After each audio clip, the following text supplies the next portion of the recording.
नमस्कार, स्वागत है आप सभी का हमारी खास पेशकश छोटे शेयर ऊंची छलांग। जी हाँ, और पिछले एक साल से लगभग हम लोग इस कार्यक्रम को लेकर के आ रहे हैं। हालांकि इस एक साल में मिड कैप स्मॉल कैप ने बहुत ज़्यादा दर्द भी दिया है, लेकिन बहुत सारे शेयरों ने काफ़ी अच्छा प्रदर्शन किया। आप लोगों ने बहुत सारा प्यार दिया हफ्ते दर हफ्ते, और इस कार्यक्रम में हमारे लगातार हम सफ़र जो है बने रहे रचित खंडेलवाल जी, और इस बार उनकी व्यस्तता थी तो जो है हमने जो है एक नया हम सफ़र इस कार्यक्रम में एक नए एक्सपर्ट के साथ आज हम जुड़ रहे हैं, और उम्मीद करते हैं कि आपके अनुभव अच्छे रहें, जैसे पहले रहे हैं उससे भी और अच्छे हो। यही हमारी कोशिश रहती है हर बार हर कार्यक्रम में कि और बेहतर कार्यक्रम लेकर के आएँ। तो वेलकम करते हैं हमारी आज की विशेष मेहमान वीएलए अंबाला जी का। अंबाला मैम, बहुत बहुत स्वागत आपका। और हर शनिवार को दोपहर 2 बजे हम ये कार्यक्रम लेकर के आते हैं, और बहुत सारे दर्शकों का बहुत सारा प्यार मिला है, और उम्मीद करते हैं आगे भी इसी तरीके से बरसता रहेगा। और आपको जिस तरीके से काफ़ी लोग पसंद कर रहे हैं, लगातार आपकी फ़ैन फॉलोइंग बढ़ रही है और ज़्यादा बढ़ती हुई दिखाई दे। तो पहले तो क्या कुछ कहना चाहेंगे? पहली बार आप इस कार्यक्रम में शामिल हो रही हैं, और उम्मीद करते हैं हम बहुत सारे अच्छे अच्छे आइडियाज़ आपके साथ हम समझ पाएंगे, और हमारे दर्शकों का और ज़्यादा अच्छा पोर्टफोलियो होगा।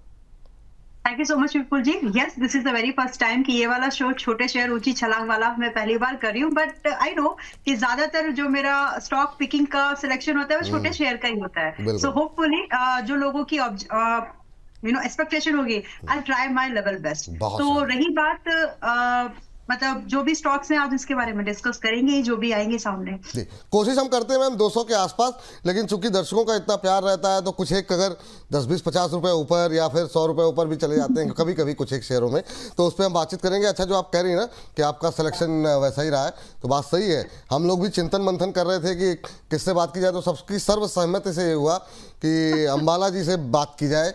और अंबाला जी के पसंदीदा शेयरों में ये सब बहुत सारे शेयर ऐसे हैं जो कि आपकी रिकमेंडेशन भी रही है, कुछ में आपकी राय रही है, और कार्यक्रम फ्राइडे का सेशन भी हम लोगों ने आपके साथ किया, तो कुछ में से भी कुछ एक शेयरों पे बातचीत हुई।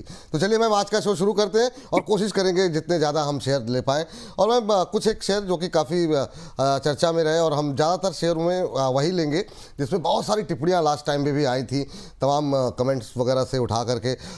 सबसे पहले मैम पैराडीफ फॉस्फेट को लेकर के आज जब आपसे शो कर रहे थे फ्राइडे के सेशन में, तब भी काफ़ी सारी क्वेरीज आई, क्योंकि ये शेयर ऊपर की लेवल से काफ़ी टूटा, काफ़ी लोगों के पोर्टफोलियो में है, और बीते एक महीने में 5-6% का करेक्शन रहा। लेकिन फ्राइडे के सेशन में हमने देखा कि 1-1.5% की इतनी तेज गिरावट में भी रिकवरी रही। क्या नेक्स्ट वीक हम उम्मीद कर सकते हैं और चलने की, और क्या आपकी राय होगी जिनके पास है और जिनके पास नहीं है उनके लिए? तो जिनके देखिए, पारादीप फर्टिलाइजर इंडस्ट्री का एक स्टॉक है, और अभी अभी जो जीडीपी के डेटा है ना, उसने एक इंसाइट दिया है कि जीडीपी एग्रीकल्चर का थोड़ा सा सपोर्ट तो बढ़ा है, बट कंट्रीब्यूशन जितना होना चाहिए एक हमारी कंट्री को, हमारे जीडीपी साइज को ध्यान में, हमारे पॉपुलेशन को ध्यान में रखते हुए उतना कंट्रीब्यूशन एग्रीकल्चर सेक्टर से अभी नहीं आया। तो इससे एक आइडिया मिलता है कि एग्रीकल्चर के ऊपर हो सकता है कि गवर्नमेंट थोड़ा सा फोकस किसी ना किसी तरह से बढ़ाए। बजट में तो अभी वो खास नहीं था, बट हो सकता है कि ये फोकस में अभी आए, क्योंकि जीडीपी में इसका कंट्रीब्यूशन बहुत ज्यादा बढ़ा नहीं है, 3.5% के आसपास है। तो इस चीज को ध्यान में रखते हुए पारादीप फर्टिलाइजर, ये जो आज के दिन में स्टॉक है पारादीप फॉस्फेट, फर्टिलाइजर इंडस्ट्री का ही स्टॉक है, सेक्टर से सस्ता है। द गुड थिंग कि आज की डेट में जब हम इसमें बात कर रहे हैं, तो आज ये स्टॉक आपके सेक्टर से सस्ता है, तो यहाँ पर आपको एक एडवांटेज मिलेगा कि ये जो प्राइस करेक्शन यहाँ पर हुआ है, यहाँ अगर आप देखेंगे तो इस कंपनी में वाई ऑन वाई बेसिस पर भी प्रॉफिट तो नहीं है, एक डी ग्रोथ दिख रही है, but when you look at the technical chart, ये सारे कॉम्बिनेशन आपको इस चीज की तरफ इशारा कर रहे हैं कि इस ना प्रॉफिटेबिलिटी वाली चीज को प्राइस ने ऑलरेडी डिस्काउंट कर दिया है इसके मल्टीपल्स के तौर पर। सेइंग दैट अब यहाँ पर 121-120 के भाव पर जब भी आपको मार्केट खुलती है, आप इसमें बाइंग कर सकते हैं।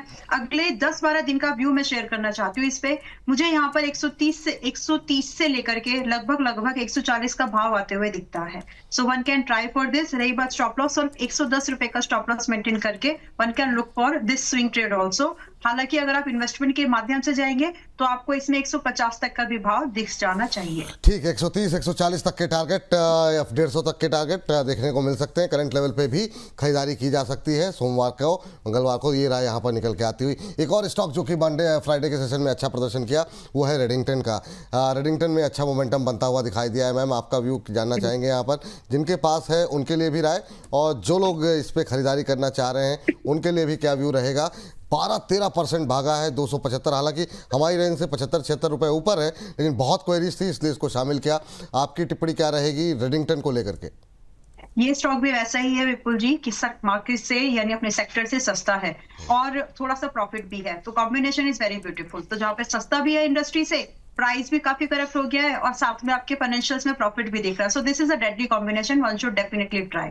अभी यहाँ से डेडली मतलब वाओ, नॉट लाइक दैट कि मर गए वाला नहीं है, ये मतलब लाइक दैट। तो फिलहाल के लिए मंडे के मार्केट में आपको ये स्टॉक 260 से 270 की रेंज में चेज करना चाहिए। 280 है, थोड़ा बहुत डिस्काउंट करने की कोशिश करिए, मिल जाएगा।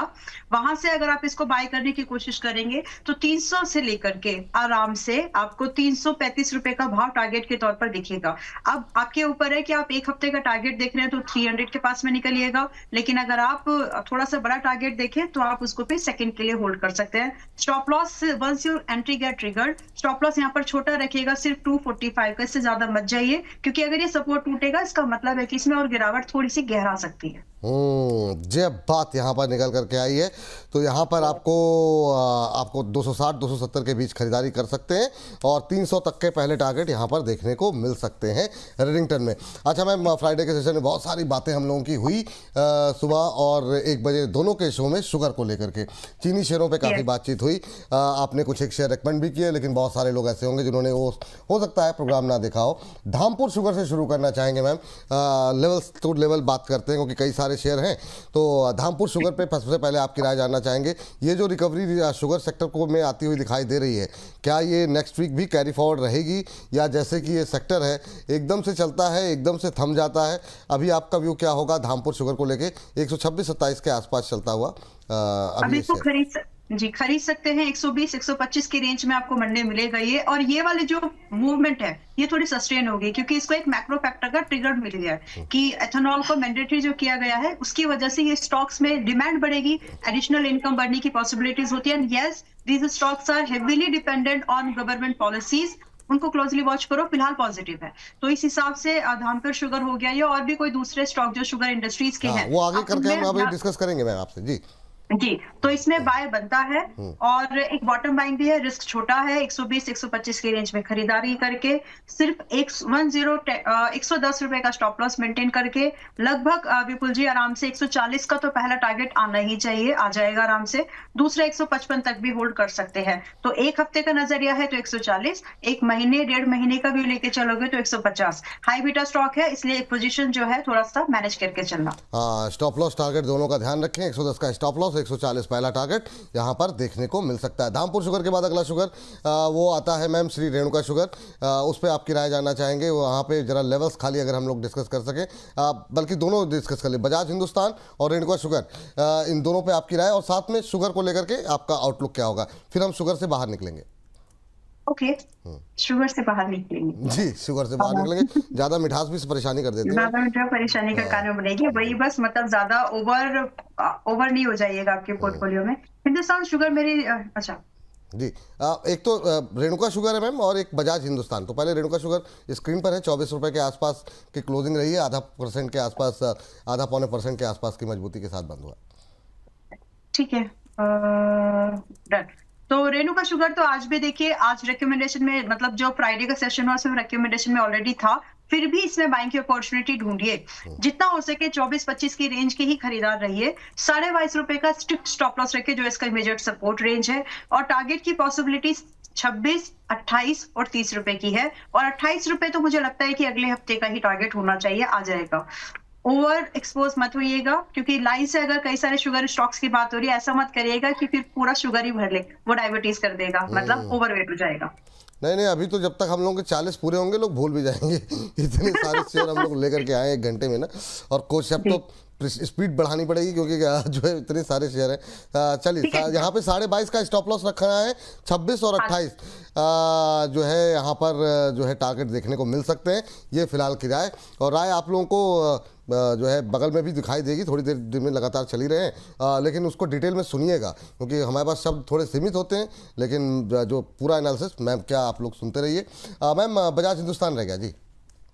बजाज हिंदुस्तान भी सभी शुगर स्टॉक की यही कहानी है, कुछ एक को छोड़ते हैं अगर तो।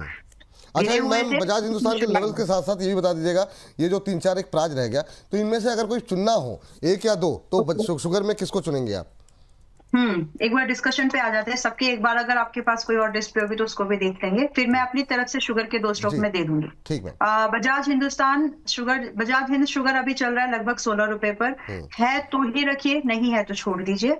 और रही बात तो इसमें पॉसिबल टारगेट क्या बनेंगे, वैसे सारे शुगर के स्टॉक है, ओवर एक्सपोज मत होना, इस चीज का आप ध्यान में अगर रख सकते हैं तो ये भी बुरा नहीं है। पहली बात, ये 16.5 रुपए से के आसपास जितना हो सके खरीदारी का व्यू बना करके हम एक स्टॉप लॉस, ज्यादा बड़ा स्टॉप लॉस रखने की जरूरत नहीं है, 14.30 यानी 14 रुपए 30 पैसे का स्टॉप लॉस रखिएगा, 18 रुपए 25 पैसे कम से कम आपका फर्स्ट टारगेट बनेगा और लगभग 20 रुपए। तो पहले टारगेट की जो एक्सपेक्टेशन आप लेस देन 10-15 डेज का ही रखो, दूसरे टारगेट के लिए आपको थोड़ा सा एक्सटेंडेड टाइम देना पड़ सकता है। ठीक, ये बात यहाँ पर निकल करके आई। और मैम कोई एक या दो, कोई भी ऐसा शेयर जो आपको शुगर पैक में अच्छा लग रहा हो? मैं प्रज इंडस्ट्रीज के साथ आज जाना चाहूंगी, अगर मुझे आज लग रहा है कि मंडे हमको क्या खरीदना चाहिए, I will go with Praj industries जो कि 300 के आसपास में है, अभी 315, मोस्ट लाइकली मंडे हमको 300 के लगभग ही मिलेगा, वो एक बाइंग रेंज ही बनती है मेरे लिए। और यहाँ से जो स्टॉप लॉस हम लगा के चलेंगे वो सिर्फ 270 का होगा, और दूसरा पहला जो टारगेट है वो 360 का मिनिमम, 350 का एक मिनिमम टारगेट हम यहाँ पे लेके कम से कम 380 का वेट कर सकते हैं। तो प्रज इंडस्ट्री समथिंग जो पहले टिक पे आता है मेरे कि हम इसको खरीद सकते हैं। दूसरा एक स्टॉक आज ही जो अभी हम लोग थोड़ा सा ये ज्यादा वॉलेटाइल है, अभी जो हमने नाम लिया बजाज हिंदुस्तान शुगर, इसको आप चाहें तो कंसीडर कर सकते हैं, ये अच्छा चल सकता है, लेकिन अगर स्टॉप लॉस हिट हो जाए तो मुड़ के नहीं देखना। बजाज हिंदुस्तान को थोड़ा सा मतलब जो है काफ़ी तेज उतार चढ़ाव देखने को मिल सकता है। चलिए, तो चीनी क्षेत्र में बात हो गई, आगे निकलते हैं और एक क्षेत्र तो नहीं, अभी थोड़ा 1-2 शेयर जो वैसे ही डिस्कस कर लेते हैं। एक है मीशो पे काफ़ी ज़्यादा पिछली बार हमारे दर्शकों की टिप्पणियाँ आई थी कि इस पर आप लोग बात कम कर लिए हैं, इस पर जो है बातचीत कीजिए। कुछ लोगों के पास IPO टाइम के है, कुछ लोगों ने बाद में ख़रीदा, बीच में एक छोटी सी रैली आई थी लेकिन चला नहीं। मैम अभी 159 के आसपास चल रहा है, क्या भविष्य दिखाई दे रहा है? जिनके पास हैं वो क्या करें, और जो लोग खरीदना चाह रहे हैं किस लेवल पे एंट्री ले सकते हैं? देखिए, आपको मीशो खरीदना क्यों है, इसका जवाब सिर्फ इतना ही होना चाहिए कि आपको ट्रेडिंग करनी है। इन्वेस्टमेंट करके आप इसमें बड़ा पैसा कमा लेंगे, वो मेरा ओपिनियन इस स्टॉक को लेकर के नहीं है। यस, अगर आप सालों साल रखेंगे, इंडस्ट्री में जो बड़े बदलाव आएंगे उन फंडामेंटल्स के डाउन द लाइन आप ठीक से रख सकते हो, बट अभी के लिए just a trade stock to me. और उसी चीज पर अगर आपको कल की मार्केट में आपको ये मतलब मंडे वगैरह या जब भी next week for that matter आपको अगर मीशो 150 और 55 की रेंज में मिले तो बढ़िया एक अटेम्प्ट तो ट्रेड का कर सकते हैं, अदरवाइज नो। और जो स्टॉप लॉस है वो भी छोटा रखिए जितना हो सके, सिर्फ 142 रुपए का 142 का ही स्टॉप लॉस रखिए, और मीशो में एक ट्रेड का प्रोबेबिलिटी बनेगी 150-55 के पास से, जो कि आपको 168 का एक टारगेट दिला सकती है कम से कम, और उस पर मेरे हिसाब से बुक करके निकल भी जाना चाहिए। तो ट्रेड करो इसको, इन्वेस्टमेंट करिए इसमें। ट्रेड करिए, इन्वेस्टमेंट के लिए शेयर नहीं है। एक शेयर अगला जो है ये भी हमारे दर्शकों की फरमाइश का था, कमेंट बॉक्स से निकल के आया है, सर्वोटेक पे मैम आपकी राय जानना चाहेंगे। और ये भी शेयर जो है देखें अगर तो अच्छा मोमेंटम बीच में देखने को मिला था सर्वोटेक के अंदर। फ्राइडे के सेशन में अगर हम बात करें तो यहाँ पर अच्छा मोमेंटम 0.5-0.25% बढ़ के बंद हुआ, लेकिन लास्ट के 1-1.5 घंटे में इसमें अच्छा रिकवरी आई है। आपका व्यू क्या है सर्वोटेक को लेकर के मैम? सर्वोटेक पिछले सेशन में 75-76 की रेंज में ट्रेड कर रहा था और उसी रेंज में क्लोज भी हो गया। अभी सीधा सा व्यू विपुल जी यही होगा कि या तो ये 181 के ऊपर निकले तो इसने एक बुलिश मोमेंटम बनेगा, तब आप ट्रेड कर सकते हैं, और else let it get a little more decline, इसको थोड़ा सा और डिक्लाइन हो जाने दीजिए जिससे कि आपको लगभग 65 या 64 के पास में मिले। तो या तो ब्रेकआउट ट्रेड करिए इसमें, या फिर इसमें इन्वेस्टमेंट करिए 64-65 की रेंज पर। और कल का ये अगला हफ्ता इसमें डिसाइसिव वीक होगा कि इसको टूटना है या फिर अपसाइड की मूवमेंट की तरफ कंटिन्यू करना है। तो 75 पर नो व्यू है, अभी कोई सलाह नहीं है, ना फ्रेश बाय करना है और ना ही एवरेज करना है। तो या तो 81 के ऊपर या फिर 65 के पास। ठीक है, ये हो गया आपका सर्वोटेक। अब बात कर लेते हैं एक और कंपनी एरोफ्लेक्स को भी हमारे छोटे शेयर की रेंज में काफ़ी पहले डिस्कस हुआ, इधर हाल फिलहाल में हम लोगों ने डिस्कस नहीं किया। फ्राइडे के सेशन में करीब 2% से ज़्यादा की तेज़ी यहाँ पर देखने को मिली है और एक महीने में मैम ये शेयर 44% चला है। हालांकि अब जो है ये 200 के ऊपर की रेंज का आ गया, हमारी रेंज से बाहर निकला है, लेकिन फिर भी इस पर आपकी राय जानना चाहेंगे क्योंकि इस तरह की वोलेटाइल मार्केट में इसने अच्छे रिटर्न दिए हैं। यस, और ये मतलब इट जस्ट इंट्राडे ट्रेड के तौर पर 2-3 बार, मतलब जब जब इसमें ये ट्रेड करने के लिए बहुत अच्छा स्टॉक है।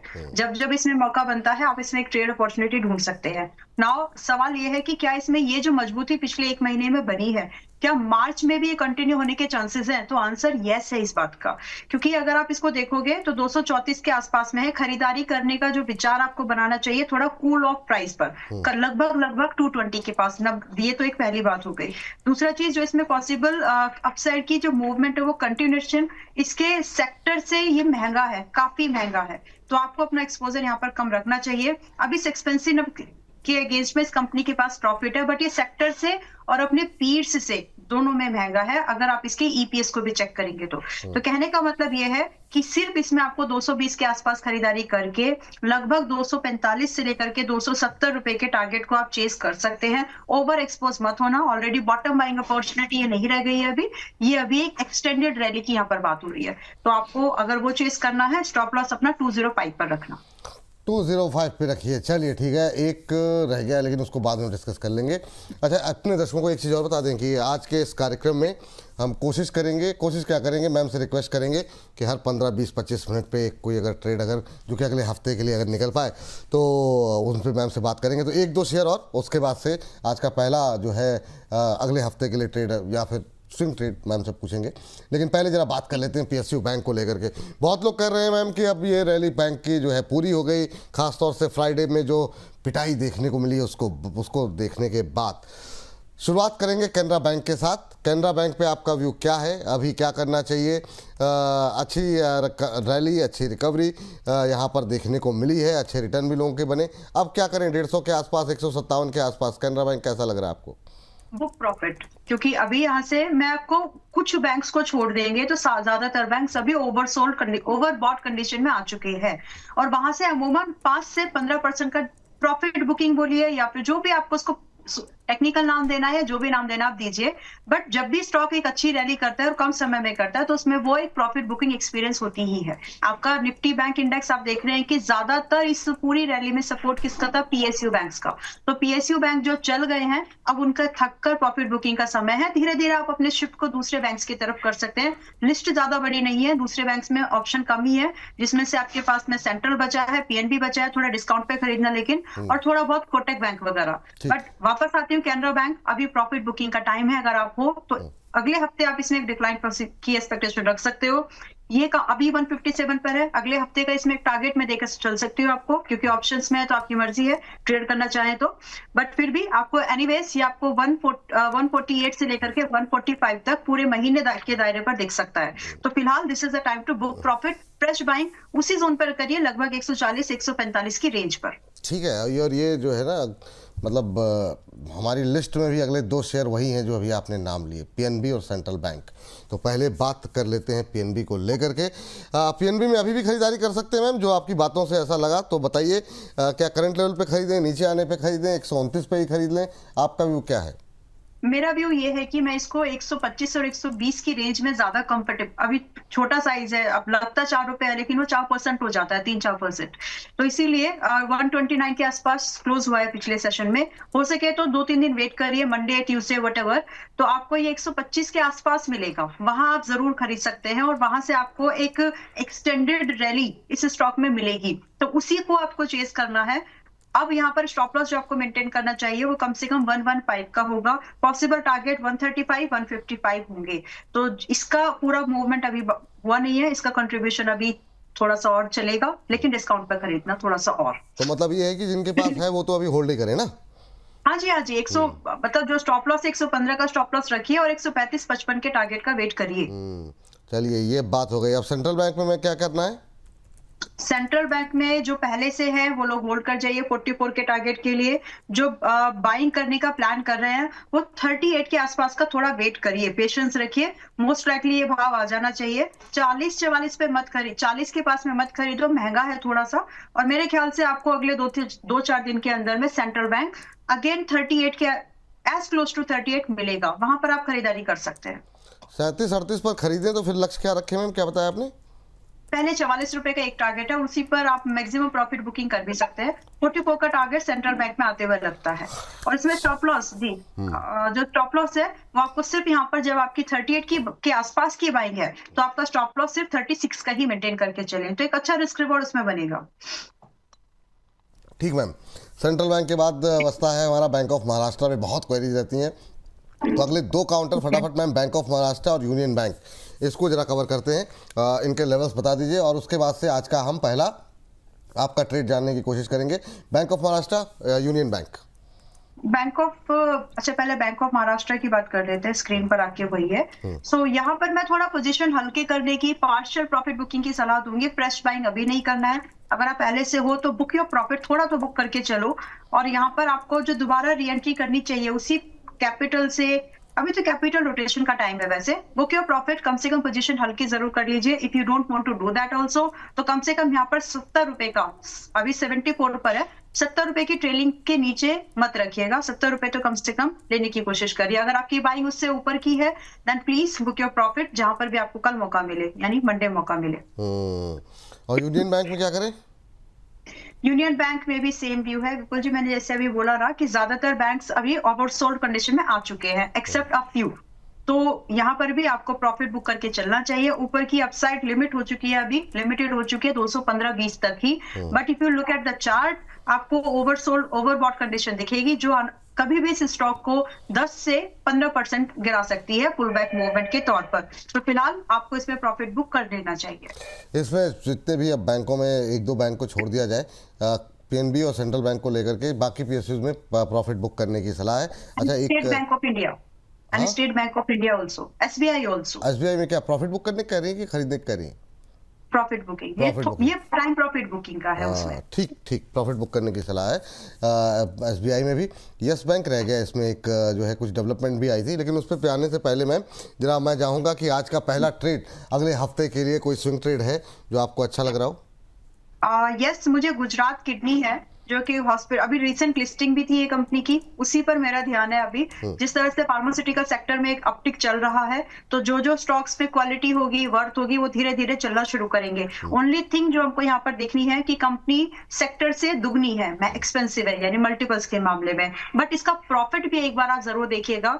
इसमें वाई ऑन वाई बेसिस पर अच्छी ऑपरेटिंग एंड नेट प्रॉफिट की ग्रोथ दिख रही है और आगे भी दिखेगी। That kind of business it is. और वैसे भी जिस तरह से इंडिया में केसेस बढ़ रहे हैं, एक नीश अगर कंपनी मार्केट में आती है तो उसको फर्स्ट मूवर का एडवांटेज मिलता है। तो उसी के चलते अभी GKSL, गुजरात किडनी, हाँ जी मिल गया मुझे। हाँ जी, तो 113 के आसपास, 100 से 113 की इस रेंज में मंडे की प्राइस मार्केट में हम देख सकते हैं इसको। और आराम से विपुल जी 118 का भाव तो आता लगता है बिल्कुल। एक्सटेंडेड हुआ अगर पूरे हफ्ते का नजरिया लेके चला तो हो सकता है 125 भी ट्रिगर हो जाए, तो आप इसमें एक बाइंग साइड का व्यू लेकर के चल सकते हैं। स्टॉप लॉस छोटा रखिएगा 104 रुपए का सिर्फ। और अगर गैप डाउन ओपन हो रहा है, मान लीजिए किसी वजह से मंडे गैप डाउन ओपन हो जाए और ये आपको मिल रहा है 108 के आसपास या 107 के आसपास, तो भी आप स्टॉप लॉस वहीं पर 104 का ही रखिए और बाइंग करने का व्यू लेकर के चलिएगा। चलिए, तो गुजरात किडनी के नाम से शेयर है और इस शेयर में अभी जो है ये जो मौजूदा भाव फ्राइडे के सेशन में देखने को मिला है वो चल रहा है 112 के आसपास और इस पे यहाँ पे खरीदारी की सलाह दी गई है। नई खरीदारी की सलाह 118 से 125 तक के टारगेट देखने को मिल सकते हैं। जो स्टॉप लॉस बताया गया है उसका रखें ध्यान। चलिए, तो ये हो गया आज का पहला ट्रेडिंग आइडियाज़ अगले हफ्ते। और मैम तो हर रोज़ हमारे साथ जुड़ती हैं और अगर कोई विशेष सवाल हो आपका तो पूछ लीजिएगा, मैम से हम पूछ लेंगे क्या करना चाहिए। अगर यहाँ पे कोई गैप डाउन या कोई तेज़ी आ गई एकदम से तो क्या किया जाए, तो गुजरात किडनी पे रखेंगे नज़र। गुजरात किडनी के बाद मैम एक ये बैंक रह गया था यस बैंक। छोटे बैंकों में काफ़ी क्वेरीज रहती है। यस बैंक में फ्राइडे के सेशन में भी एक मूव रहा था, क्या सलाह रहेगी मैम यस बैंक को लेकर के? काफ़ी सारी हलचल और गतिविधियाँ देखने को मिली लेकिन ये शेयर चला चला ना विपुल जी, अभी मतलब उस देखिए समय चला जो चला, उस पर तो हम लोगों ने काफी डिस्कस किया। मतलब वो उम्मीद थी कि अब 27-28 तक जाएगा या क्या हो जाएगा, विदेशी बैंक आ गया है तो बहुत लोगों की एक्सपेक्टेशन बढ़ गई थी। लोगों ने बड़ी मात्रा में भी खरीदारी कर ली ये सोच के कि आगे काफी तेज होगा। वैसा हुआ नहीं है, तो अब क्या करें? तो अभी जो है वो बने रह सकते हैं। देखिए, अगर आप यस बैंक में पैसा डाल रहे हो इसका मतलब, और आप घबरा रहे हो, या तो आपने स्टॉक गलत चुना है या फिर आपका टेम्परामेंट इस स्टॉक के लायक नहीं है। तो दोनों में से कोई एक बात तो है, क्योंकि yes bank is a kind of a very volatile in nature, और आपको उसको समझना ही पड़ेगा।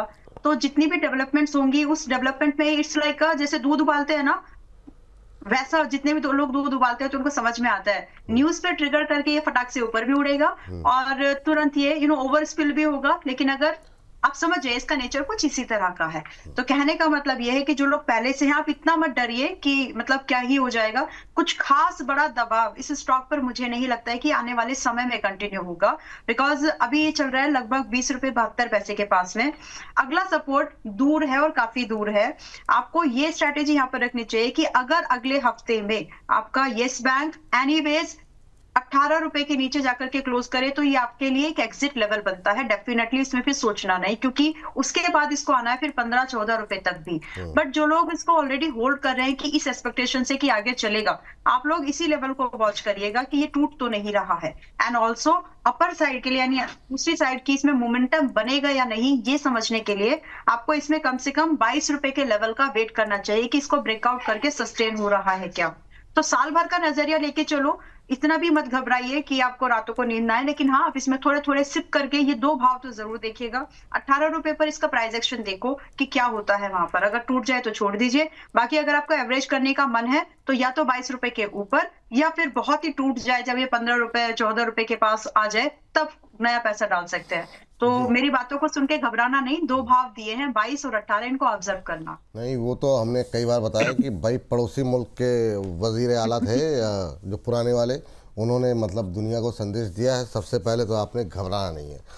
तो घबराना बिल्कुल नहीं है। बाजार में पैनिक जो दबाव देखने को मिला फ्राइडे को, बाद में मैं देखा था बहुत सारी टिप्पणियाँ, नहीं क्या होगा क्या नहीं होगा।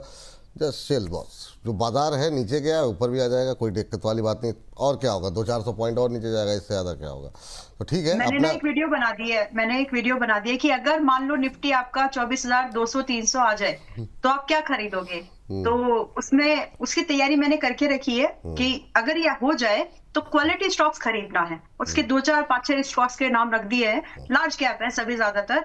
तो you got to be prepared, और होने के चांसेस है। कभी कभी पता नहीं होता कि क्या रीजन बनेंगे, बट आपको दिख रहा होता है कि कुछ तो होगा, और ये होना चाहिए था। तो बस उसी आशा में है कि निफ्टी 24,300 के आसपास आएगा, तो क्वालिटी स्टॉक्स को खरीदना।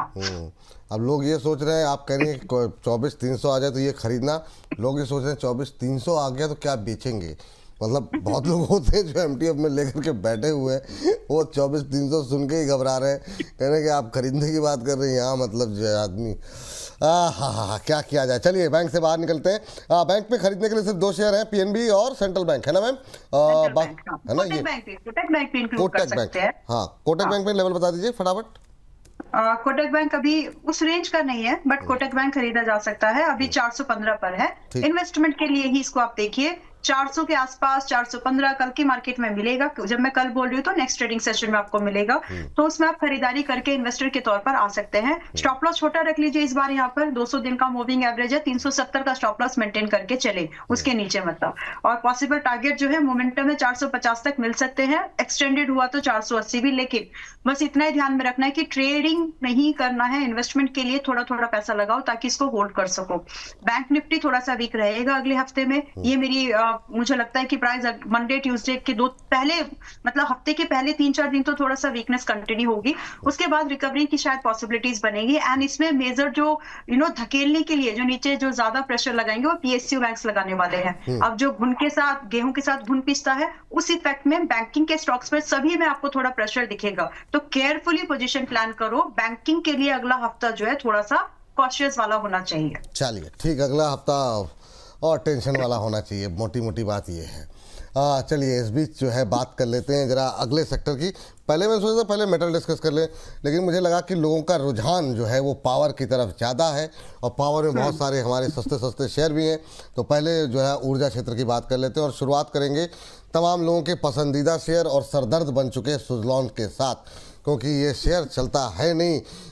बहुत लोग इतनी मतलब नाराज़गी जाहिर कर रहे थे। अभी कल परसों का शो मैं देख रहा था, कमेंट बॉक्स में इतना इन लोगों को जेल भेज दो, इनको फांसी दे देनी चाहिए, फंसा दिया, ये कर दिया।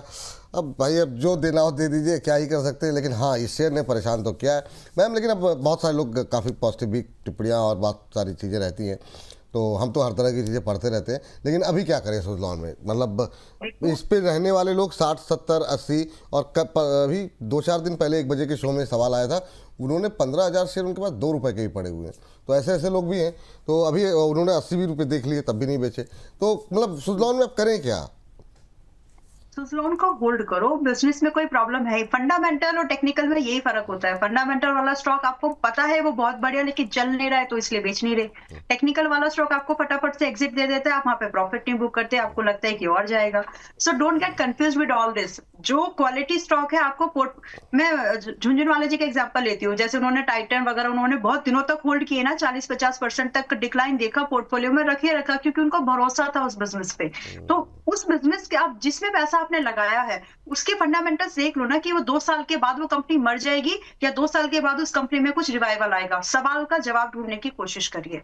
इसका जवाब हाँ है कि ये कंपनी अगले 2 साल में मरने वाली नहीं है। फंडामेंटल्स ठीक है, प्रोजेक्शन ठीक है, सारे मैक्रो फैक्टर्स इसके फेवर में आते हैं, बस चल नहीं रहा है क्योंकि इसको थोड़ा सा वैल्यूएशन का कंफर्ट जरूर आ रहा है, तो डिस्कंफर्ट जरूर आ रहा है। तो बस थोड़ा सा समय देने की कोशिश करिए। आपको एक अगर आपको देखिए, आज मैं एक बहुत ही क्लियर स्टेटमेंट सुज़लॉन के बारे में देना चाहती हूँ। If you are invested more than 10% in your portfolio in Suzlon itself, तो आप अपने पोर्टफोलियो को थोड़ा वहां पर हल्का कर लो इस स्टॉक में, क्योंकि 37 रुपीज का स्टॉप लॉस लगा करके आपको इसको मेंटेन कर लेना चाहिए। That is the only opinion about this. ये स्टॉक जब चलेगा तो हाथ नहीं आएगा, फिर लोग सर्किट लगेंगे और पूछेंगे कि मैडम अब खरीदे कि तब खरीदे। सो डोंट, क्योंकि आप 2030 का इसका हमेशा से एक हिस्ट्री है इसकी। तो बिजनेस में वो बूस्ट आना, वो ट्रिगर आना मैक्रो फैक्टर की साइड से बाकी है कि कोई आके ऐसे बोल दे कि हम जो हमारी विंड एनर्जी पर अपनी जो डिपेंडेंसी है उसको ज्यादा देना चाहते हैं, कोई ऐसे बोल दे बस थोड़ा सा। तो इस बिजनेस में दम है, इसको रखिए। फंडामेंटली गुड कंपनी है, इमर्जिंग इंडस्ट्री है और इसके ज्यादा कंपटीशन है नहीं। सुज़लॉन का जब नाम लेते हैं तो एसजेवीएन सुज़लॉन के नाम ही आते हैं ज्यादातर। नीचे किस लेवल पे अगर जिनको अभी भी खरीदने का मन कर रहा है 2 साल के लिए, वो या एवरेज करने का मन कर रहा है, तो वो किस लेवल पे एवरेज करे? 42 और 37 का स्टॉप लॉस रखिएगा। 42 पर ऐड करिए, एवरेज करिए, बाय करिए, whatever you are planning, but do maintain a stop loss at 37। अगर 37 टूट जाए तो शिद्दत से नमस्ते बोलिएगा इसको और छोड़ दीजिएगा। फिर जब दोबारा कभी इसमें मौका मिलेगा, हो सकता है कि अगर 37 टूट गया विपुल जी, तो फिर स्टॉक 20-22 रुपए वाला हो जाएगा। तो इसीलिए वो वाले चांस नहीं लीजिएगा। हाँ, पर हालांकि चांसेस तो कम लगते हैं, लेकिन बाजार में कुछ भी हो सकता है, क्या ही बोला जाए। क्या ही बोला जाए। लेकिन आगे बढ़ते हैं। सुज़लॉन के बाद सीधे अब बात करेंगे अदानी पावर और इरिडा को लेकर के। दो काउंटर एक बार में डिस्कस करते हैं, क्योंकि समय बहुत तेज़ी से बीतता है। अदानी पावर और इरिडा दो डिस्कस करते हैं मैम। अदानी पावर हमारी रेंज में है और ये अपनी रेंज नहीं तोड़ रहा है। 155, 156 बड़ी बाधा बनी हुई है। यहाँ पे अगर नई एंट्री लेनी हो और पावर क्षेत्र का आनंद लेना हो तो अदानी पावर में एंट्री ली जा सकती है क्या, और किस लेवल पर एंट्री लें? 125 से 140 रुपए की रेंज एक्यूमुलेशन जोन होना चाहिए। अब आपको किस स्पेस पर बाय करना है, धीरे धीरे या जैसे वो आपको डिसाइड करना पड़ेगा आपके पर्सनल रिस्क एपेटाइट के हिसाब से। 140 पर अगर मैं आपको हाँ बोल रही हूँ कि खरीदने की, आप खरीदारी करिए, लेकिन 125 भी आ सकता है और चांसेस है कि ना भी आए, लेकिन प्रोबेबिलिटी है। तो इस हिसाब से आप प्लानिंग वेल प्लान तरीके से आप इसको देखिए। यह स्टॉक अच्छा है विपुल जी, 170 और 200 का कैंडिडेट है। अगर आप 1 साल का नजरिया लेकर के चले, एनर्जी सेक्टर का इंडेक्स देखिएगा, समझ में आ जाएगा।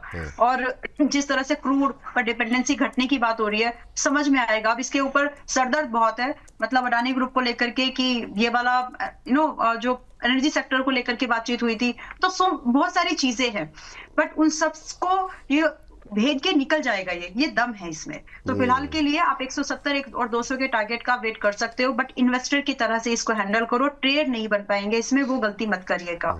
फिलहाल 140 125 is an accumulation zone where you should maintain your stop loss just at 115, 115 का स्टॉप लॉस और होल्ड करो। ठीक। इरेडा भी चल रहा है आपका 122 पर, और मुझे लगता है 120-22 की रेंज मैंने ऑलरेडी सजेस्ट करके रखी है बाइंग के लिए। उसी रेंज में खरीदिए, खरीद के अपना स्टॉप लॉस आप लगभग 110 पे जरूर लगा करके रखिएगा। पॉसिबली अगले हफ्ते का एक प्रोजेक्शन लग रहा है कि अगर एनर्जी पिकअप कर लेती है वापस से, तो मोस्ट लाइकली है कि 135 रुपए का पहला टारगेट आपको देखना चाहिए, एंड 145 का भी। 135 का तो लग ही रहा है, 145 इज लाइक ओवर एक्सपेक्टेशन, इसको आपको 2-3 हफ्ते और ज्यादा लगेंगे। तो फिलहाल इरेडा में भी बाइंग का एक मोमेंटम बनने की चांसेस हैं। Stop loss no compromise at 110। 110 का स्टॉप लॉस और 135 145 का टारगेट यहाँ पर देखने को मिल सकता है। इरेडा से बाहर निकलते हैं, अब आते हैं जरा मैम दो छोटे छोटे शेयर। एक तो जेपी पावर पे आपकी राय जानना चाहेंगे। जेपी फ्राइडे के सेशन में अच्छा चला मैम, और फ्राइडे में हमने देखा एकदम से इसमें एक छोटा सा मोमेंटम आता हुआ दिखाई दिया, 3-4% के आसपास की तेज़ी, बल्कि एक समय तो और ज़्यादा की तेज़ी देखने को मिल रही थी। हालांकि बाद में थोड़ा ऊपर से हल्का हुआ, 4.25% ऊपर बंद हुआ, 15 रुपये 15 पैसे पे। ये ऐसे शेयर हैं जो कुछ लोग आनंद लेने के लिए, कुछ लोग गंभीरता से पैसे लगा देते हैं। अभी जेपी पावर पे क्या व्यू लें, क्योंकि इस पे अभी एक्विजिशन की खबर पे अपडेट नहीं आ रही है, वो एक बड़ी समस्या बनी हुई है। क्या सलाह रहेगी जेपी पावर पे? न्यूज से पहले ही रिएक्ट होता है इसमें, न्यूज आई उसके बाद, मतलब इसका नेचर ही वैसा है। पावर जनरेशन इंडस्ट्री की कंपनी है, सेक्टर से आधे दाम पर अवेलेबल है। आपको इसके बार फाइनेंशियल जरूर देख लेनी चाहिए। हर सस्ती चीज सोना नहीं होती। तो अब इसका YOY बेसिस पर इसका प्रॉफिट नदारद है, मतलब 97% का लॉस है अगर YOY बेसिस पे देखेंगे तो, QoQ बेसिस पर भी। तो ऐसा भी कुछ मत खरीदो जिसको आप संभाल नहीं पाए। ट्रेड करके छोड़ना है तो भी भाव अच्छा होना चाहिए जहां पर रिस्क कम हो, और अभी अगर आप 15 रुपए के आसपास इसको खरीदेंगे तो रिस्क आपका ज्यादा है। So don't buy in the Mondays market also. कम से कम आपको इसकी खरीदारी के विषय पे सोचना चाहिए 13.5 या 14 रुपए के प्राइस पर, और वहां जाए तो फिर पूछिएगा मत, एक ट्रेड अटेम्प्ट कर ही लीजिएगा। स्टॉप लॉस वहां पर मेंटेन करिएगा 12 रुपए का, और पॉसिबल टारगेट लगभग 15 से 17 रुपए के। तो देख भाल के अच्छे से काम करिए। हर चीज ग्रीन कैंडल पे कहीं पर भी उठाएंगे तो काम नहीं बन पाएगा, या फिर सेक्टर से सस्ता है और प्रॉफिट को नहीं देखेंगे, बाकी कॉम्पिटिटर्स के साथ पीर एनालिसिस नहीं करोगे या कंपैरिजन नहीं करोगे, तो you got to be very picky. जैसे खाने में पिकी होते हैं ना कि नहीं मुझे ये अच्छा नहीं लग रहा है, तो वैसे ही अपने स्टॉक सिलेक्शन में भी हो जाइए।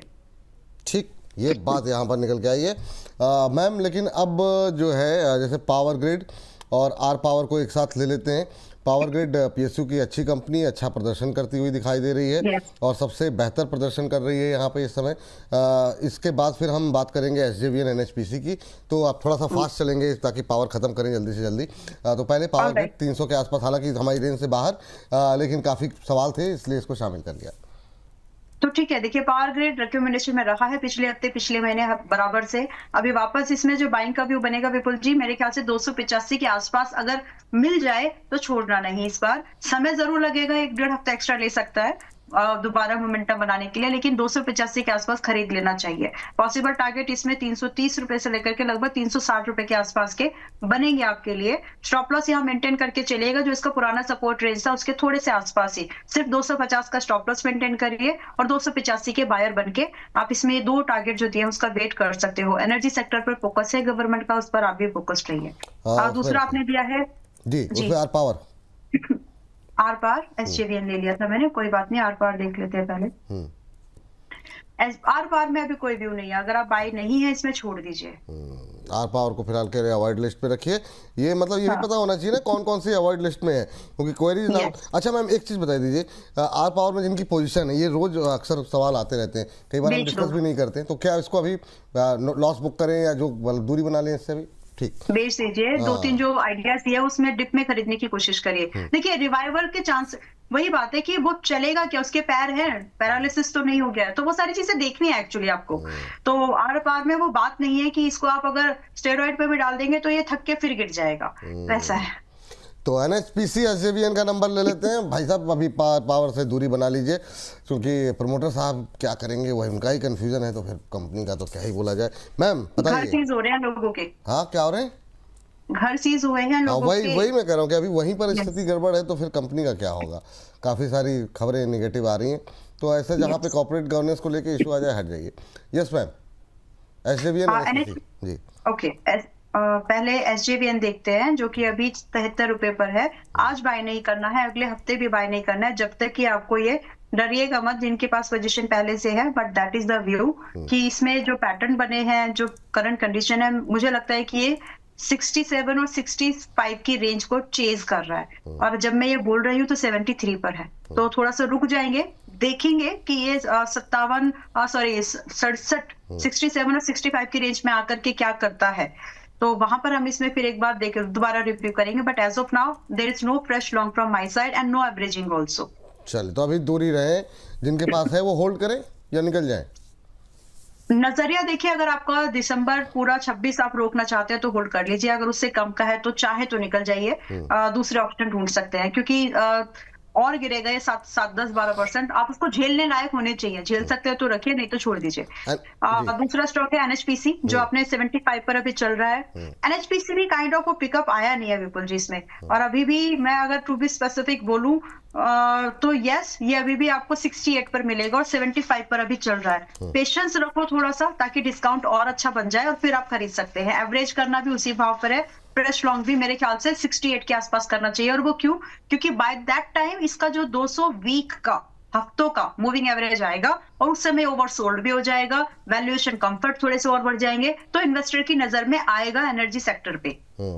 चलिए मैम, काफ़ी समय बीत गया है, तो एक अगला ट्रेड भी जरा डिस्कस कर लिया जाए। कोई है अगर आपके पास दिमाग में, तो मैं जानना चाहूंगा अगले हफ्ते के लिए। मैं 16 विनयार्ड पर एक, मतलब अभी तो वैसे सेक्टर बहुत ही प्रेशर में है, but yes again a bottom buying opportunity, and थोड़ा सा ही रिस्क लीजिएगा, ज्यादा मत लीजिए, क्योंकि अगर चला तो चांद तक जैसे हो जाएगा, मतलब अच्छा खासा मूवमेंट बड़ा बन सकता है इसमें। तो कल की मार्केट जब भी आपको मौका मिले 160, 160-70 रुपए की, 160, 170 की रेंज के बायर बन सकते हैं, जहां पर हमें पॉसिबल और पहला टारगेट कम से कम 200 रुपए का मुझे तो लगता है कि आ जाएगा। एंड दूसरा आपको लगभग जैसे आई सेड कि मतलब लंबा चल सकता है, तो 250 का भी ये लेवल टच कर सकता है। रही बात स्टॉप लॉस, तो यहाँ पर आपको स्टॉप लॉस जो है थोड़ा सा बड़ा ही रहेगा, और वो स्टॉप लॉस आप मेरी नजर में आपको लगभग यहाँ पर कम से कम 130 रुपए का तो बनता है। तो बड़े टारगेट, बड़ा स्टॉप लॉस, लेकिन जो पॉसिबिलिटीज है वो भी बड़ी है। सुला वाइनयार्ड्स एक और नई कंपनी जहां पे खरीदारी करने की सलाह दी जा रही है सुला वाइनयार्ड्स में, और यहां पर पहला टारगेट 200, दूसरा टारगेट 250 का रखा जाएगा। अभी जो है ये देखिए आ गया, 130 का स्टॉप लॉस रखें, 200, 250 का टारगेट। तो ये आप एक और कॉल निकल के आती, तो अब तक 2 कॉल दी गई है, गुजरात किडनी और तीसरी डिस्क्लोजर। अब एक डिस्क्लोजर दे देती हूँ, मैंने मेरे पोर्टफोलियो में चेक किया, सुला विनयार्ड है। अच्छा, आपके सुला विनयार्ड है, बहुत बढ़िया मैम। चलिए, तो ठीक है, डिस्क्लोजर भी आ गया यहाँ पर। तो दो कॉल आ चुकी है यहाँ पर, एक गुजरात किडनी जहाँ पे 118, 125 का टारगेट देखने को मिल सकता है नेक्स्ट वीक, और सुला वाइनयार्ड्स में ये देखिए गुजरात किडनी भी आ गया, यहाँ पे 118 से 125 तक के टारगेट देखने को मिल सकते हैं नेक्स्ट वीक। सुला वाइनयार्ड्स में जो है 200, 250 तक के टारगेट देखने को मिल सकते हैं। 2 टारगेट है, दोनों पे निगाहें रखेंगे। चलिए अब लेकर के आते हैं अगली कंपनी। अच्छा, एक चीज़ रह गई, पावर सेक्टर में खरीदना हो तो आपके फेवरेट काउंटर्स कौन से होंगे मैम अभी पावर सेक्टर पे? थोड़ा सा मैंने जैसे जैसे बीच में आए तो मैंने नाम तो बताया ही है वैसे, बट स्टिल आप आज की डेट में तो खरीदने का सच बिल्कुल एब्सोल्यूट प्राइस नहीं है। सभी स्टॉक में 5-5% थोड़ा करेक्टिव मूव आ सकता है, तो आप रडार पे रख सकते हो जो रेंज दी है उसके हिसाब से। But PFC is kind of a good stock, power grid is a good stock, IREDA is a good stock. ये तीनों ही स्टॉक्स आप सस्ते दामों पर खरीदने की कोशिश करिए। इरेडा तो 120-25 की रेंज में मंडे भी खरीद सकते हैं, लेकिन PFC एंड पावर ग्रिड पे थोड़ा डिस्काउंट का वेट करिएगा। थोड़ा डिस्काउंट पे आ जाए तो थोड़ी और गिरावट बढ़ जाए तो फिर आप ले लीजिए PFC, पावर ग्रिड जैसे शेयर। अच्छे फंडामेंटल्स हैं, कोई समस्या वाली बात नहीं है। चलिए, हाँ कुछ कह रही मैम? एंड यस, एक और वोलेटाइल नेचर वाला जो स्टॉक है दैट इज अडानी पावर, उसको भी देख सकते हैं। अडानी पावर, ठीक है।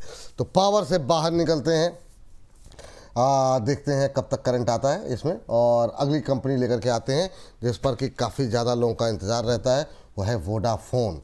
वोडाफोन पे भर भर के सवाल हर दूसरे तीसरे दिन, कई बार हम लोग नहीं डिस्कस करते हैं कि कितना डिस्कस किया जाए, लेकिन काफ़ी सवाल रहते हैं। फ्राइडे के सेशन में एक गिरावट देखने को मिली लास्ट के घंटे के अंदर, लेकिन मैम क्या टिप्पणी रहेगी? 10.56 पे क्लोज हुआ है, 11 का लेवल क्रॉस किया तो लगा कि शायद 12 क्रॉस करेगा, लेकिन हुआ नहीं ऐसा ये लास्ट वीक के अंदर। आपकी टिप्पणी क्या रहेगी? वोडाफोन आइडिया में न्यू एंट्री करने वाले बहुत सवाल आते हैं, एवरेजिंग के बहुत सवाल आते हैं, क्या करना चाहिए अभी? भारतीय एयरटेल पर भी प्रेशर है, तो ये प्रेशर ओवरऑल इस पर्टिकुलर निच पे दिख रहा है अभी आपको। तो जब तक भारतीय एयरटेल जैसा और ये थोड़ा सा वो प्रेशर इट्स काइंड ऑफ पूरा सेक्टर पर, इंडस्ट्री पर ये प्रेशर थोड़ा सा चल रहा है। तो फिलहाल के लिए मुझे अच्छे से याद है आइडिया 10 रुपए 30 पैसे का स्टॉप लॉस मैं देकर मुझे लग भी रहा है कि मंडे या ट्यूसडे हिट हो जाएगा। So don't wait for this. Monday आपको किसी भी भाव पर अगर आपको 10.5 रुपए से 11 के रेंज में मिले तो निकल जाइएगा मंडे की मार्केट में, और दोबारा इसको खरीदने से पहले इन माय ओपिनियन एक बार रिव्यू जरूर करवा लीजिएगा। तो एवरेज करने का फिलहाल यहाँ पर कोई व्यू नहीं है, फ्रेश बाइंग अभी नहीं करना है, थोड़ा सा रुक करके इसमें दोबारा कोई व्यू डिस्कस करेंगे, but as of now don't buy and don't average. अच्छा, एक बात और यहाँ पे जानना चाहेंगे, क्योंकि वोडाफोन एक ऐसा शेयर है क्योंकि लंबे समय से लोगों के पोर्टफोलियो में चला आ रहा है और हर हफ्ते दर हफ्ते लोग जो है इस पे सवाल कर रहे हैं। तो जो लोग ये मान के चल रहे हैं कि 1 साल 2 साल का हमारा नज़रिया है और ये शेयर डबल होगा, तो क्या उनको अभी होल्ड करना चाहिए या आपकी राय थोड़ी सी अलग है? जी, तो होल्ड कर सकते हैं, ये लिटरली लंबी छलांग लगा सकता है। मतलब छोटे शेयर लंबी छलांग वाला जो आपका टाइटल है ना, इसके ऊपर फिट बैठेगा वो। तो अगर आपका नजरिया एकदम क्लीन है, क्लियर हो आप अपने इन्वेस्टमेंट ऑब्जेक्टिव से कि मैं इसको होल्ड कर सकती हूँ, ओवर एक्सपोज नहीं हो यानी ओवर वेटेज नहीं हो, जितना एक स्टॉक में होना चाहिए उतना ही आपने इसमें लगा रखा है, इंडस्ट्री के नॉर्म्स, इंडस्ट्री के जो पूरा पैरामीटर्स आप उससे समझ रहे हो, तो आप इसमें बने रहिए। 1-2 साल में तो ये मतलब कमाल करने के मिड कैप निफ्टी के रिटर्न्स को बीट कर देगा, ये तो बिल्कुल सिंपल एक व्यू है। तो आप 2-3 साल का नजरिया है, 1-2 साल का, एक्चुअली 2-3 भी नहीं, 102 साल का भी नजरिया, तो होल्ड कर जाइए, फिर कोई दिक्कत नहीं है। और एवरेज अगर आपको करना ही है तो थोड़ा थोड़ा अगर आपको एवरेज करने की, क्योंकि अगर आप लंबी अवधि के लिए बाय कर रहे हैं तो जितना हो डिप पर खरीदना चाहिए स्टॉक को, अगर आपको लग रहा है कि स्टॉक अगले 1-2 साल में चलेगा, जो कि इसमें पॉसिबिलिटीज है, तो उस कंडीशन में 9.5-9 रुपए की रेंज पर जब जब आए थोड़ा थोड़ा ऐड करते हुए चलिएगा। अगला जो शेयर है वो है आपने पसंदीदा, आपके पसंदीदा शेयरों में शामिल, मतलब पसंदीदा है कि नहीं पता नहीं, लेकिन बातचीत कई बार हुई है आपसे लगातार ग्रो को लेकर के, और ग्रो पे बहुत ज़्यादा लोगों का रिटेलर्स का काफ़ी प्रेशर, हमारे दर्शकों का भी रहता है, अक्सर सवाल आते रहते हैं ग्रो को लेकर के, और सुबह के सेशन में कई बार आपके साथ डिस्कशन भी होता रहता है। ये हफ्ता उतना अच्छा नहीं रहा ग्रो के लिए, एक रेंज में काम काज करता हुआ दिखाई दिया है। आपका व्यू क्या रहेगा? अभी 163-35 के आसपास चल रहा है। आपने क्या स्टॉप लॉस दिया था? 162 में क्या दिया था, मुझे याद नहीं आ रहा। 160 ना तो स्टॉप लॉस ले रहा है ना ही टारगेट दे रहा है अभी सेकंड अटेम्प्ट वाला। तो 160 रुपए के स्टॉप लॉस जिनके भी पास पहले से है पोजीशन, वो 160 रुपए के स्टॉप लॉस और 195 का पहला टारगेट, इन दो को ही चेस करिएगा। और अगर दोनों ही कभी भी ट्रिगर होते हैं निकल जाइएगा, पोजीशन खाली करिएगा। और एक और चीज मैं अभी बता देती हूँ कि मतलब इसमें इन्वेस्टमेंट के तौर पर कब इस पे नजर डालें, मतलब होता है ना कि जिद की नजर से अगर आपको इसको देखना है कि कब खरीदना है, तो आपको 130 के आसपास का वेट करना ही चाहिए। आया नहीं था इसलिए ब्रेकआउट, मुझे लगा कि इसमें चलो इसको प्ले करते हैं, 1 रुपए से वो टारगेट रह गया था, लेट इट बी। बट अभी आपका स्टॉप लॉस 160 का ही होना चाहिए अगर आप इसको अभी भी होल्ड कर रहे हैं। क्या अभी इसमें फ्रेश मार्केट में खरीद ले? अब नहीं खरीदना है, क्योंकि जितना ये 160 के नजदीक 165 के नीचे चल रहा है उतना ही यहाँ पे धड़कने बढ़ती है। तो लेट इट बी, अभी सिर्फ 160 रुपए का स्टॉप लॉस मेंटेन करिए, फ्रेश लॉन्ग नहीं करना है तो 130 से पहले नहीं करना। नई खरीदारी अभी नहीं करें ना, जिनके पास है वो होल्ड करें 160 के स्टॉप लॉस के साथ। हाँ जी, और शायद हिट हो जाएगा। चलिए, ये बात शायद वो हो जाएगा, चलिए अच्छी बात है। क्या ही बोला जाए अब। हाँ चलिए, अब अगली कंपनी जो है वो किस सेक्टर से ली जाए? मैम पहले मेटल डिस्कस कर लेते हैं, हालांकि समय जो है थोड़ा सा कम बचा है, लेकिन मेटल में 2-3 शेयर ही हैं, ज़्यादा नहीं डिस्कस करेंगे। संभव स्टील को लेकर इस बार काफ़ी क्वेरीज थी हमारे पास, इसको हम लोगों ने कभी डिस्कस भी नहीं किया, लेकिन ये मैम जब इस पर देखा तो मतलब इसने प्रदर्शन काफ़ी अच्छा किया है संभव ने, और रिटर्न अच्छे आए हैं। एक बार दिखवा सकते हैं प्लीज, एक बार स्क्रीन पे एक बार जरा लेकर के आ जाइए। SAM BHV के नाम से है, SAM BHV के नाम से 22% का रिटर्न एक महीने में यहाँ पर आया है। मिला मैम आपको? हाँ, संभव स्टील ट्यूब्स, संभव स्टील ट्यूब्स एक महीने में 22% रिटर्न, 100 रुपए का शेयर है। तो क्या लग रहा है अभी, कैसा लग रहा है आपको? ठीक है, अटेम्प्ट कर सकते हैं, और इसको आप 95 से 100 की रेंज में 50% एक्सपोजर पर ही अटेम्प्ट करिएगा।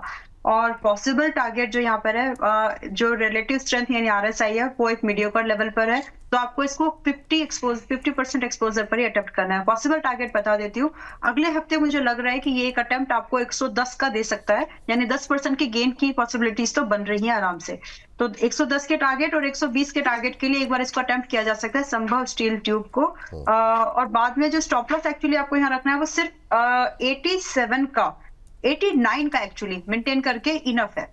और हो सकता है कि अगर आपको बाय चांस मंडे या ट्यूसडे आपको थोड़ा और नीचे मिले ना, ये लगभग मान लीजिए 94 पर अगर बाय चांस गैप डाउन खुल जाए तो भी खरीदना ही है, फिर इसमें व्यू नहीं बदल रहा है, वो इट्स लाइक कि आपको और थोड़ा सस्ता मिल गया। ये बात यहाँ पर लिख के आई है। ये देखिए संभव स्टील है, एक बार फिर से दिखा दीजिए हल्का सा। 120 और 89 का स्टॉप लॉस रखें। ये हमारे प्रोड्यूसर साहब बाबूजी मतलब धुआंधार तरीके से प्रदर्शन करते हैं। तो अगले हफ्ते देखिए यहाँ पर एक महीने का चार्ट आपकी स्क्रीन पर है, 22-22% की रैली रही है एक महीने के अंदर। संभव स्टील पे नज़र रखें। संभव स्टील के बाद मैम सेल हमारा है, सेल एनएमडीसी और एनएमडीसी स्टील।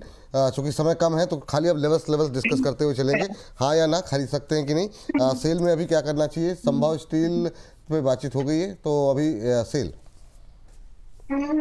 सेल अभी नहीं खरीदना चाहिए, थोड़ा सा महंगा हो गया है, सस्ता होने दो इसको। लगभग कम से कम 158 रुपए तक तो खरीद सकते हैं, अभी 165 पर है, मिले तो खरीद लीजिए, अदरवाइज छोड़ दीजिए। बाकी जो है वो लोग जरूर होल्ड करके चल सकते हैं 175 के अगले टारगेट के लिए। तो फिलहाल डिस्काउंट पे मिले तो खरीदना, इसी एट पार प्राइस पे मिल रहा है, प्रीमियम नहीं अभी तो फिर मत खरीदिएगा। स्टॉप लॉस अगर आपको एंट्री मिल जाए तो 150 रुपए का मेंटेन करके छोटा सा स्टॉप लॉस मेंटेन करके चलिएगा। दूसरा स्टॉक आपने कौन सा दिया है मैम? सेल, एनएमडीसी और एनएमडीसी स्टील। एक सेकेंड में आराम से, जी जी कोई दिक्कत वाली बात नहीं। एनएमडीसी स्टील अभी 40 रुपए के आसपास ट्रेड करता हुआ, और वहीं अगर एनएमडीसी को भी स्क्रीन पर लेकर के आए। इस बीच जो है दोनों हमारी ट्रेड दिखा दीजिए, गुजरात किडनी में और सुला वाइन यार्ड्स को दो रुपये लेकर के। गुजरात किडनी में नई खरीदारी की सलाह भी दी गई है और पहला टारगेट 200, दूसरा टारगेट 250 दिया गया है। गुजरात ये देखिए स्क्रीन पर आ गया। संभव स्टील पे 120 तक के टारगेट दिए गए हैं, 89 का स्टॉप लॉस लगाने की सलाह। और गुजरात किडनी में 118, 125 का टारगेट संभव। सुला वाइन यार्ड हमने आपको दिखाई दिया, ये देखिए 125 तक के टारगेट संभव, 112 के आसपास चल रहा है। ये अगले हफ्ते के लिए कुछ अच्छे ट्रेड आपके लिए हम लेकर के आए हैं। कुछ परिवर्तन कार्यक्रम के अंदर करते रहने चाहिए नए, ताकि जो है आप लोगों के लिए नई नई चीज़ें आती रहें। सुला वाइन यार्ड्स पे 250 तक के, 200 से 250 तक के टारगेट, 130 का स्टॉप लॉस। चलिए हमारा मैम, जी मैम, एनएमडीसी स्टील खाली लेवल्स। तो एनएमडीसी स्टील जो है मेरे रिकमेंडेशन लिस्ट में है, अगर आप इसको डिस्कशन भी कराना चाहे तो करा सकते हैं, या फिर रिकमेंडेशन के तौर पर भी देख सकते हैं। तो फिलहाल के लिए एनएमडीसी स्टील जो है 40.5 रुपए के आसपास कल की मार्केट में क्लोज हो गया है। अब यहाँ से जो एक फर्दर अपसाइड की मूवमेंट बनती है, एक लिमिटेड एक्सपोजर से इसको प्ले जरूर करना चाहिए, जो मेटल्स में अपसाइड की मूवमेंट अगली होगी उसको चेस करने के लिए। तो फिलहाल यहाँ पर 44 रुपीज का एक पहला टारगेट और लगभग 47 रुपए का सेकंड टारगेट के लिए। हो सकता है कि 44 रुपए अगले हफ्ते में भी आ जाए, एक ट्रेडिंग सेशन कम है बट पॉसिबिलिटीज है, तो आप इसको अटेम्प्ट कर सकते हैं। खरीदार बनिएगा लगभग 40 के पास में। स्टॉप लॉस इसी वीक का जो लो बना है 37 वही रखिए, उससे ज्यादा मत रखिएगा। और दूसरा आपने कौन सा स्टॉक दिया है? एनएमडीसी। तो एनएमडीसी तो मतलब it's all time green stock है, बट खरीदने के लिए माइनिंग इंडस्ट्री का है इसलिए मैंने ये बात बोली है। खरीदने के लिए करंट प्राइस बिल्कुल ठीक है। मतलब जो लोग फरवरी से अब तक के, चलिए खरीदने के लिए अभी भी ये ठीक है, बट 80 रुपए के आसपास मंडे ट्यूसडे जब भी आपको मिले यू कैन ट्राई। और यहाँ से जो पॉसिबल टारगेट है, एक स्विंग ट्रेड के हिसाब से सिर्फ 85 रुपए का और इन्वेस्टमेंट के हिसाब से लगभग 100 रुपए का भाव को आप चेस कर सकते हैं। इसमें स्टॉप लॉस मेंटेन करें अपना लगभग 77 रुपीज का। चलिए 100 रुपए का टारगेट और 77 का स्टॉप लॉस यहाँ पर देखने को मिल सकता है एनएमडीसी में। एनएमडीसी स्टील में 44 रुपए तक के टारगेट संभव, नई खरीदारी अभी कर सकते हैं। 40 के आसपास नई खरीदारी करें एनएमडीसी स्टील और एनएमडीसी में। छोटा सा करेक्शन है, हाँ 85 रुपए है अगले हफ्ते का टारगेट, मतलब 7-8 दिन के हिसाब से। बाकी 100 रुपए इन्वेस्टमेंट का टारगेट है। ठीक है। चलिए ठीक है मैम। मैम मेटल में कहीं कुछ खरीदारी की सलाह? मेटल में कुछ अच्छा है या फिर अभी मेटल में ठीक है जो आपने बता दिया? एनएमडीसी और एनएमडीसी स्टील अच्छा लग रहा है, एनएमडीसी स्टील इज गुड जी। चलिए ठीक है। और ये भी एनएमडीसी B2B स्पेसिफिक माइनिंग अगर आप जा रहे हो तो एनएमडीसी भी अच्छा है। थोड़े दिन के बाद में मेरे ख्याल से मंडे वगैरह आपको संदूर मैग्नीज मिलेगा ठीक भाव पर, आप उसको देख लीजिएगा बाद में। संदूर मैग्नीज एंड आयरन स्टील जो कंपनी है, हाँ, अभी शायद संदूर में क्या करें मैम? अभी किस लेवल पे लेना है? 210 के भाव पर लेना है। पिछले सेशन में क्लोज हुआ था ये 216 पर। 214 260, हाँ ठीक है 214। हाँ जी, तो अभी इसको अगर 210 अगर 210 के आसपास खरीदते हैं या 210 पे खरीदने को बोल रही ना आप, 4 रुपए नीचे 210 की रेंज है। 210 गैप डाउन। अच्छा ठीक है, 200 से 210 की रेंज में अगर खरीदते हैं तो टारगेट क्या रखे मैम? कम से कम 235 और थोड़ा सा एक्सटेंडेड 260 रुपए का पॉसिबल भी है, हिट भी हो जाने चाहिए। और 190 रुपए का स्टॉप लॉस। ज्यादा रिस्क मत लेना इसमें, ज़्यादा रिस्क नहीं लेना है इसमें।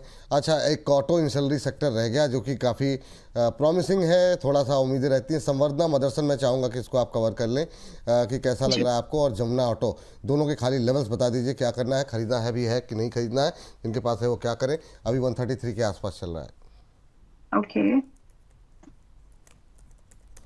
संवर्धना मदरसन, संवर्धना एंड दूसरा कौन सा स्टॉक था Vipul ji? Jamuna auto ma'am, Jamuna auto. Jamuna auto, okay ठीक है।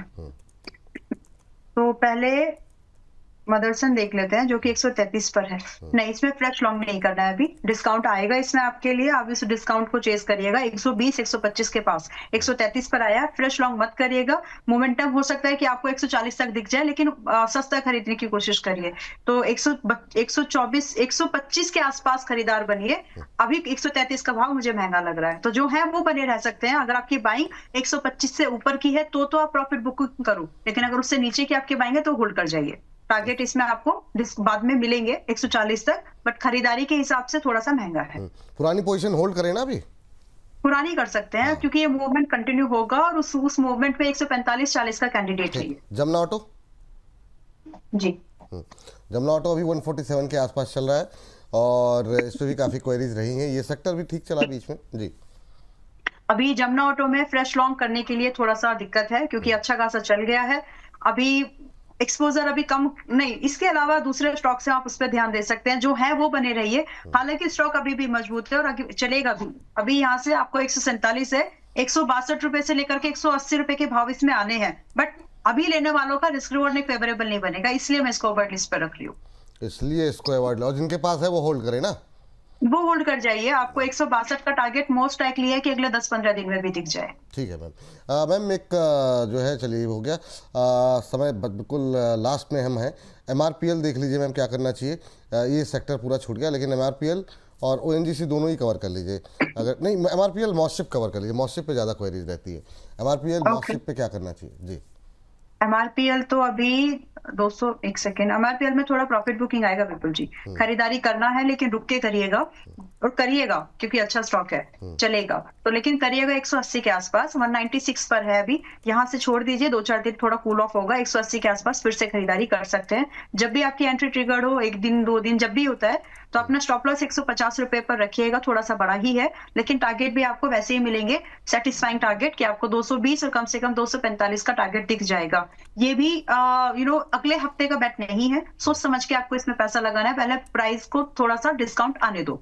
दूसरा आपने मॉस्शिप बोला है, जो कि मॉस्शिप भी 194 पर है, इसको अभी छोड़ दीजिए क्योंकि it has to prove itself कि या तो इसको 215 के ऊपर क्लोज होकर के सस्टेन होना चाहिए, या फिर अगर इसमें वीकनेस कंटिन्यू होगी तो 185 के नीचे इसको तोड़ेगा। सो फिलहाल it just a wait and watch. Investor भी है तो भी थोड़ा सा रुक जाइए, हो सकता है कि आपको और अच्छा डिस्काउंट इसमें मिल जाए, which is likely to lead another like 30, sorry not 30, जो कि 12 से 13% का डिक्लाइन यहाँ पे पॉसिबल हो सकता है। इन्वेस्टर हो तो भी रुको, ट्रेडर है तो भी रुकिए, वेट एंड वॉच करिए। इसमें कुछ होगा क्या, ये क्या नाम है, IFCI में? IFCI थोड़ा चल गया विपुल जी, अभी इट्स लाइक थोड़ा सा लेट है, मतलब जो अभी आने वाले हैं उनके लिए थोड़ा सा लेट है, पर चलेगा क्या अगले 3 महीने के लिए, 6 महीने के लिए? इसका जवाब हाँ है। तो आप IFCI को जितना हो सके 58 के, पिछले सेशन में ये क्लोज हुआ है 60 रुपए के आसपास पर, जितना हो सके 58 रुपीज के आसपास की रेंज का एंट्री लगा के आप रख सकते हो, और वहां मिले तो छोड़िएगा मत। स्टॉप लॉस रखिएगा आप अपना लगभग 53 रुपीज पर, दैट्स इट। और पॉसिबल टारगेट जो मैंने दायरा दिया है 3 महीने से 6 महीने की नजर पे, तब आपको इसमें एक अच्छा टारगेट मिल सकता है, because this is also a poor corporation of India. और मैंने एग्रीकल्चर स्टॉक के बारे में बात की थी शुरुआत में, तो इस पे फोकस बढ़ सकता है। अब इसकी नजर से इसमें टारगेट 64 रुपए से लेकर के आप ज्यादा बड़े टारगेट फिर 70, इससे ज्यादा नहीं। मैम लास्ट काउंटर, मतलब आखिरी के 2 शेयर, एक तो जो मैं पूछ रहा हूँ आपसे, और दूसरा एक अगर कोई और कॉल हो तो बता दीजिएगा, या कोई भी अगर आपके पास। केल्टॉन टेक, KELLTON, केल्टॉन टेक पे आपकी राय जानना चाहेंगे। 19 रुपए का शेयर है मैम, और एक महीने में 29% बढ़ा है, 29%। तो बजाज शुगर भी ऐसा सही है, ऐसा सही कुछ है। तो वही वाली बात है कि अभी क्या करें, मतलब जिनके पास है, कुछ लोगों के पास रहते हैं, तो वो सवाल आ गए हमारे पास, तो उनके पास है वो क्या करें, और दूसरा जिनके पास नहीं है वो इस 29% की रैली के बाद भी, 29% की रैली के बाद भी नई बाइंग कर सकते हैं क्या? हाँ, और उसका मैं एक होमवर्क दे देती हूँ। वीकली टाइम फ्रेम पर इसका चार्ट स्टडी करके आना, फिर उसमें आपको जवाब मिल जाएगा, और 200 वीक का मूविंग एवरेज लगा लेना, you will get your answer. तो फिलहाल के लिए जिनके पास नहीं है वो खरीदारी कर सकते हैं। जो पॉसिबल टारगेट है विपुल जी, थोड़े से पेशेंस लगेंगे इसको चेक, आपको टारगेट देने के लिए टाइम लगेगा। आई मीन टू से सिंपली आपको 22 रुपए से लेकर के 25 रुपए का भाव दिख जाएगा, बट आपको खरीदना है थोड़ा स्लो मोड पर। एग्रेशन में बहुत ज्यादा बाइंग मत करना, क्योंकि इसमें चढ़ावट होती तो है, लेकिन सस्टेन होना में एक अलग ट्रिगर पॉइंट लगते हैं उसको फिर। तो स्टॉप लॉस आपको जो मेंटेन करना है वो 15 रुपए का, 15 रुपए 50 पैसे का मेंटेन करिएगा। खरीदारी की रेंज समझ लीजिए, अब 18 रुपए से 19 रुपए की range should be the buying price, buying range. तो ये जी, तो इस हिसाब से इसको वेल प्लान करके ही चलो पहले से। ऐसा नहीं है कि 20 रुपए 15 रुपए का आ रहा है तो कुछ भी कितना भी क्वांटिटी खरीदना है। परसेंटेज देखो, कितना खोएंगे आप अगर स्टॉप लॉस हिट हुआ तो, और कितना पाएंगे आप अगर टारगेट हुआ तो। की बात है। चलिए, तो केल्टन टॉक जो है एक महीने में 22-29-30% भागा हुआ है। तो अभी भी जो स्ट्रेटजी बताई गई है, इसको लिख पाना भी थोड़ा सा संभव नहीं था, लेकिन जो है जो मैम ने बोला है उसको आप नोट डाउन खुद कर लीजिए कुछ चीज़ें, और इसको फॉलो कीजिए। मैम बड़ा ही समय जैसा लगा ही नहीं कि 1 घंटे आंखों से ओझल हो गए। बहुत रफ्तार से हम लोग चले, लेकिन तब भी काफ़ी सारे शेयर कवर किए हैं। जाते जाते कुछ मैम काफ़ी सारे शेयरों पे बातचीत हुई है, तो और अपनी तरफ से कुछ और रिकमेंड करना चाहेंगी, और जो हम लोगों ने जिन शेयरों में बात की है उनमें से कहीं कुछ, या फिर उनमें काफ़ी चीज़ें तो आपने बताई दी हैं, उसको रिपीट करने का कोई फायदा नहीं है, तो कुछ नया कुछ है? और इंजीनियर्स इंडिया है जो मैम आप मेरी अच्छा अब लिस्ट देखिएगा मेरी, उसमें इंजीनियर्स इंडिया था, लेकिन टाइम की वजह से हम लोग डिस्कस नहीं कर पाए, और लेकिन जो है वाह बहुत शानदार मैम, इंजीनियर्स इंडिया अभी खरीदें। जी मैम बताइए किस लेवल पे? इंजीनियर्स इंडिया खरीदिए, लेकिन 3 महीने कम से कम, हफ्ते भर का व्यू नहीं दे रही मैं यहाँ पर। तो 220-215 की रेंज में मिलेगा। मंडे, ट्यूसडे, वेंसडे 2-3 दिन का समय में आपको इसी रेंज में मिलेगा, कुछ नहीं बदलेगा। बट जो टारगेट यहाँ पर पॉसिबल होंगे आपके लिए, कम से कम 245 रुपए का पहला टारगेट बनेगा, और दूसरा टारगेट मैं चाहती हूँ कि आप लोग उसके लिए होल्ड करें, और दूसरा टारगेट कम से कम आपको 285 रुपए का बन जाएगा। तो थोड़ा पेशेंस के साथ में होल्ड करना, उतना ही बाय करो जिसको होल्ड कर सको, इसलिए 2-3 बार ये बात बोली है। बाकी जो इसमें स्टॉप लॉस है, अब इसमें 180 रुपए का थोड़ा सा बढ़ा जाएगा स्टॉप लॉस, लेकिन टारगेट भी है वैसे ही। तो 180 रुपए का स्टॉप लॉस मेंटेन करिए। पहला टारगेट होने के बाद आपकी मर्जी है, या तो पूरा क्वांटिटी बुक कर लो, लेकिन मेरा सजेशन ये होगा कि आधा बुक करके दूसरे टारगेट का वेट करना, जिसके चांसेस बहुत अच्छे हैं। ठीक, दूसरे टारगेट, पहला टारगेट 245, दूसरा 285, यानी 245, 285 के टारगेट संभव हैं। 3 महीने के ये टारगेट हैं, इसलिए इसको ध्यान में रखते हुए मैम बड़ा अच्छा कार्यक्रम रहा। सवाल इतने रहते हैं, बहुत सारे सवाल छूट गए, वो हम कोशिश करेंगे जब आपके साथ डेली बेसिस पे हम जुड़ते हैं सुबह 10 बजे, उसमें हम कवर करेंगे। और बहुत बहुत शुक्रिया, हम दर्शकों से भी यही अपील करेंगे कि हम लोग काफ़ी मेहनत करते हैं, तो हो सके तो इसको और ज़्यादा से ज़्यादा लोगों तक पहुंचाइए। अपने दोस्तों के साथ शेयर कीजिए, फैमिली के साथ शेयर कीजिए, ऑफिस के कलीग्स के साथ शेयर कीजिए, ताकि जो रिसर्च इतनी मेहनत करके मैम लेकर के आई हैं वो बाकी लोगों तक पहुंचे, अच्छे शेयरों पे बातचीत हो, जो उनके पोर्टफोलियो में है, जो नहीं है वो कौन से शामिल हो सकते हैं। तो मैम कैसा लगा आपको आज का कार्यक्रम और डिस्क्लोजर आपकी तरफ से? मुझे तो बढ़िया लगा, बाकी व्यूअर्स बताएंगे उनको कैसा लगा, and please do share your feedbacks. And और बाकी तो आई मीन बहुत सारे स्टॉक्स ऐसे ही थे विपुल जी, जो बहुत कॉमन थे, और बहुत लोगों की पोजीशंस इसमें अटकी है। And I love this actually, कि आप उसी चीज पर फोकस करते हैं जहां पर लोग कोई सोल्यूशन ढूंढ रहे हो। So this is the good thing. बाकी तो trading and investment subject to market risk है, समझते हुए काम करिएगा। रिस्क को पहले देखो, रिस्क को सिर्फ ताकि आपका रिस्क समझने का जो पहले रिस्क को फील करो। मेरे कहने का मतलब ये सिर्फ नंबर नहीं है, वो पैसा है जो आपका जाएगा या फिर आएगा, तो उसको समझो, फील करो उसको। बाकी जो भी स्टॉक्स हम लोगों ने आज रेकमेंड किए हैं, मुझे एक स्टॉक मिला सुला विनियार्ड, उसके अलावा और कोई ऐसा स्टॉक नहीं था जो मेरे पर्सनल होल्डिंग्स में हो। Trading and investment subject to market risk है, उसको फिर से समझिए और काम करिए। Thanks a lot. बहुत बहुत शुक्रिया मैम, और अगले हफ्ते फिर से मुलाकात होगी सुबह 10 बजे।